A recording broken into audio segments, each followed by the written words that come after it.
Now we have our leveled canvas, we have our colors ready, we have our shells ready, and we have our heat gun with us, right? Make sure you have a tissue, make sure you have your resin part A and part B mixed. So now we're going to start with the pouring. So 2 to 3, I'm going to stir it, and with that I'm going to give you some knowledge that you really need to look after. So there are some terms that you really need to have a grip on if you are a resin artist. First is your clear resin. Now we know that part A was resin and part B was hardener, and what you have in this cup is called a clear resin. Now when you are making a resin work, you pour. It's a liquid, so you pour. So you need to know you are pouring, right? So that's why it's called a pour art. It's a fluid art, and it's pouring. It's not painting, it's not brushing, it's not sketching, it's pouring. You need to know the pot life. The pot life of every resin is different. In every company they do mention that what is their pot life. The pot life for this resin is 20 to 25 minutes. It means when I have my clear resin ready in my cup, I have 20 to 25 minutes to work on my workpiece. That is why it is really important for you to have your pigments ready, to have your canvas leveled, primed and ready. You have your tissues, you have your hand sanitizer, and you have your heat gun with you. Make sure that you do all this after wearing a glove and not before that.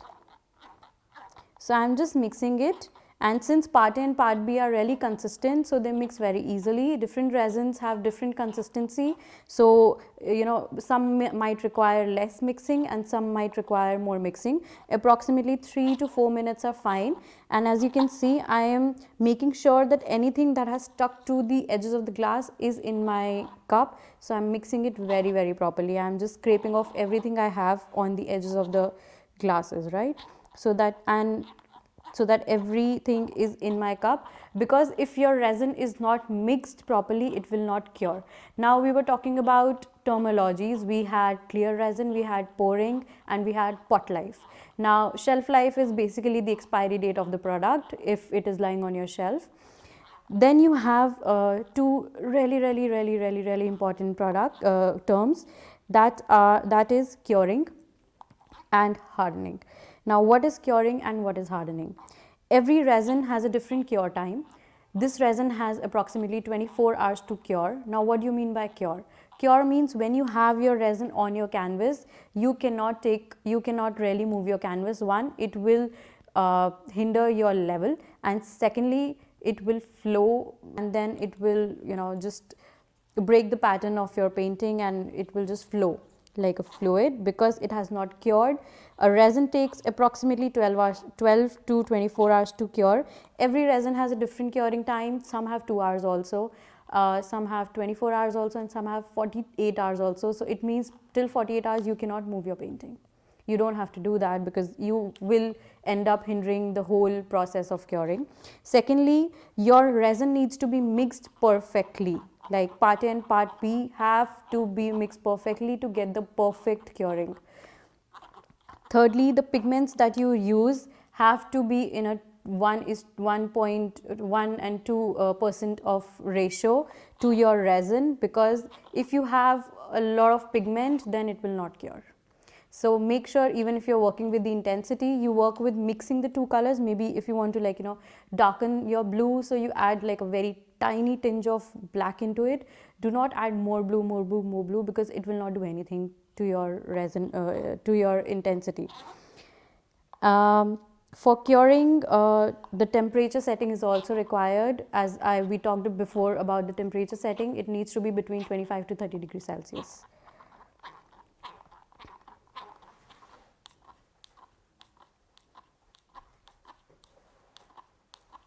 So as you can see, I have mixed them thoroughly, and there is a lot of bubbling that is there. As you can see, there is a lot of bubbles in my workpiece, but I will not care about them because it will eventually go off. It is a part of mixing part A and part B. Every resin that you use will come with a lot of bubbling, but then it will eventually go away, right? So it's properly mixed. I feel that it's like a homogeneous mixture and it is properly mixed, thoroughly mixed. So I'll keep it aside. Now I'll decide which portions do I want to do more.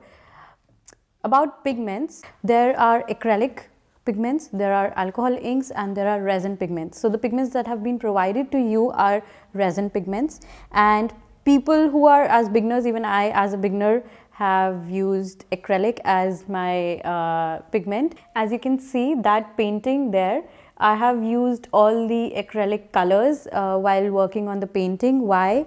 Because I did not know more. That was my first or second piece. That was my third. So that was my third piece that I created with resin. And as you can see, the acrylic pigments takes away the glossiness. You don't have the correct intensity, and it does not give you the high gloss finish like a resin art should have, right? So I avoid having acrylics, but as a beginner, if you don't want to invest in many pigments, because these pigments are quite expensive, so you can always go for an acrylic just for starting, not for a professional term. Also, with alcohol inks give you a very different feel. It's like, you know, you're pouring a drop of black color into the water. So when you pour it, you see, you know, there are kind of different variations and patterns happening. That is what happens with alcohol. And alcohol inks do always give you a transparency and translucency in your work, never an opaque. So I never use alcohol inks on my resin, in my resin pigments when I'm working on a canvas, right? You can you use an alcohol ink when you're working on glass, right? You know, you want to have like a transparent or translucent thing in the glass, so you can work with that. So we have resin pigments. So now, since I have only 20 minutes to work with this, because after that it will start getting heat up and I don't want to work with that at that time. So now the proportion I'm taking here is approximately to whatever I feel is required in the whole workpiece. And I will always have clear on my jar. I'll always leave like a spoon of clear on in my cup. So I am just mixing the pigments I had.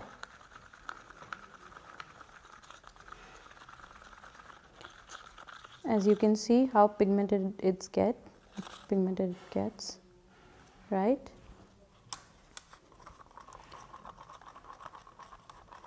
As you can see, I took like a very tiny amount of the pigment, and how pigmented it gets. Make sure that the color you have on your popsicle gets into your resin. So you can see how I have my pigment.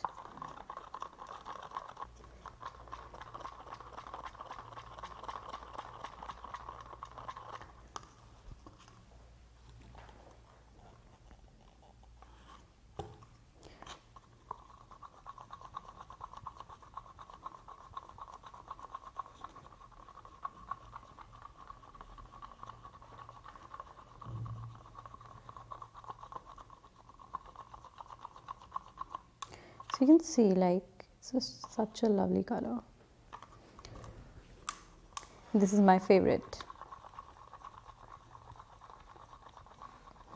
I am doing it very quickly because I wasted a few minutes while I was talking about pigments, but you can go like very slowly with this. You don't have to rush. So once you start with mixing your resin, now just have a alarm set for 20 minutes or like a beeper for 10 minutes, so you know that you're halfway there and you just have another 10 minutes to work on your resin. Because otherwise you'll never know, because when you're making artwork you don't know how much time you require, and the times can just slip by at times. So now I'm gonna work. So I have my all things ready. Make sure your tissue is there. Make sure your heat gun, your torch, or whatever you're doing is switched on. So now I will start with working on the top layer and then coming to the bottom layers. That's how I work, because I really want my top layer and I generally know how the sanding works, right? So I'm just gonna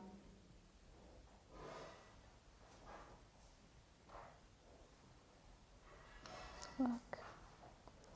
So if you want different kinds of gradient into your work pieces, you can really mix your blues with greens, oranges, and just work with colors, experiment. So now if I want, first the resin is always self-leveling, but you need to give it a direction that where it needs to flow. So I will just use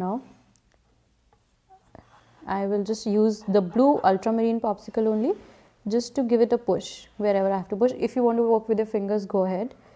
I usually do that when I'm working on the pieces. Right.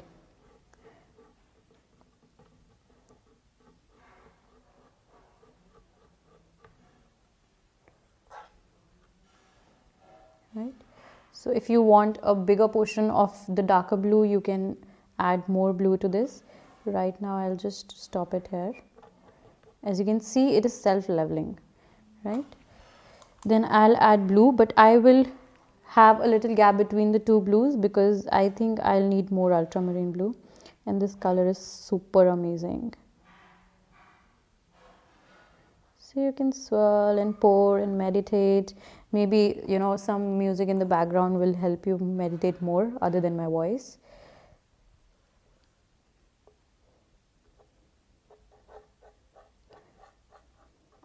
So you're seeing, I'm just letting my, so now if I want to work diagonally, I can do that. And also if I want like a wave of my sanding, I can do that. How you do that is you guide your colors in the direction you want your colors to be.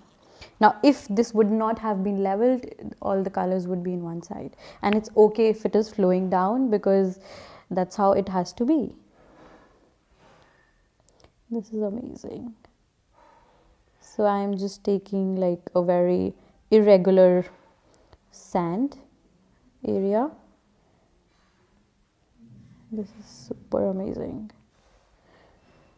While working on the other parts of this video, I was like quite not me, but now I'm feeling like I'm back in my own skin.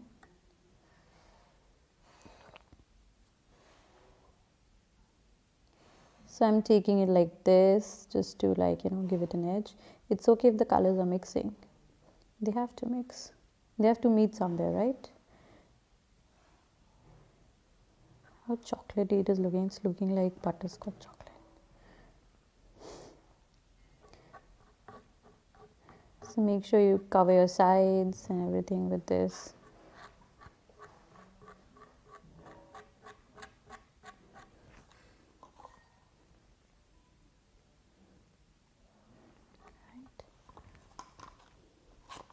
So I'll add more blue. As I told you, I thought that I'll need to add more blue.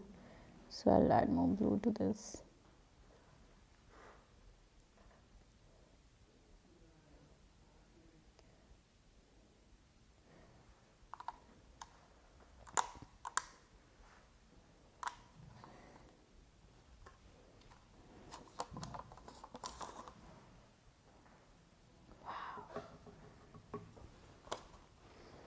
Are you liking this?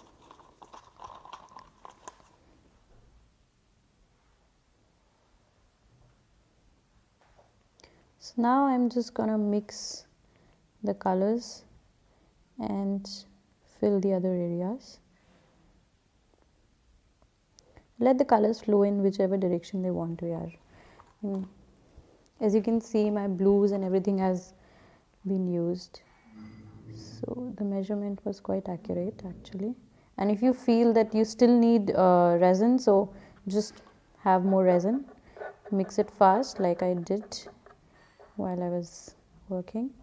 So now I have my base ready, right? I have my base ready while I'm working. I just want to just work with the sand portion a bit.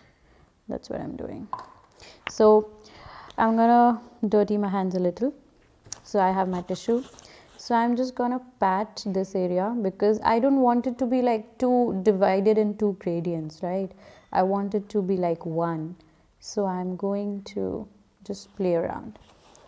Right? So as you can see, my whole area is ready. Now the only thing I require is my clear, my white, my shells and my